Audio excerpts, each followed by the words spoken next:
Salam, hörmətli izləyicilər. Bugün sizlərə uşaqlarda sidik yolu infeksiyasından danışmaq istəyirəm.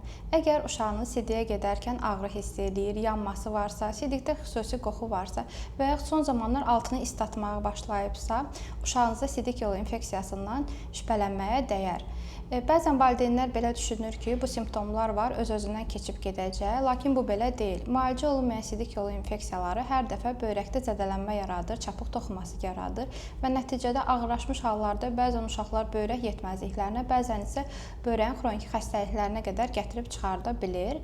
Bəs əgər uşağımızda bu simptomlar varsa, valideynlər nə etməlidir? Əgər uşağınızda gerçəkdən bu simptomlar varsa, bir uşaq uroloğunu müalicə etmək lazımdır. Bu simptomlara görə əsasən sidik yolu infeksiyasına diaqnoz qoymaq olmaz. Sidik yolu infeksiyasına diaqnoz qoymaq üçün bir sidiyin ümumi analizi və sidiyin əkilməsinə baxırıq və antibiotik terapiyaya başlayırıq. Bəzən valideynlər arasında belə bir tendensiya olur ki, keçən infeksiyada keçirdiyimiz antibiotiki bu dəfə də verək. Xeyr, bu belə deyil. Hər dəfə antibiotik uşağın klinik halına, anamnezinə görə, yaşına görə ayrı dozalarda təyin olunur və müvafiq keçirilən antibiotik terapiyadan sonra əgər uşağın halında yaxşılaşma varsa, daha dərin araşdırmalara gedirik. Əgər təkrar edən sidik yolu infeksiyaları varsa, bunun altında bəzən çox sadə bir problem olur. Qəbizlik kimi bir problem, uşağın sidiyi saxlaması kimi bir problemlər olur.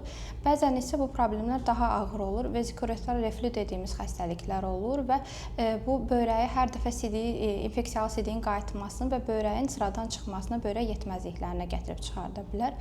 Buna görə əgər uşağınızda belə bir simptomlar varsa, vaxt itirmədən bir uşaq uroloquna müraciət etməyinizi tövsiyə edirəm.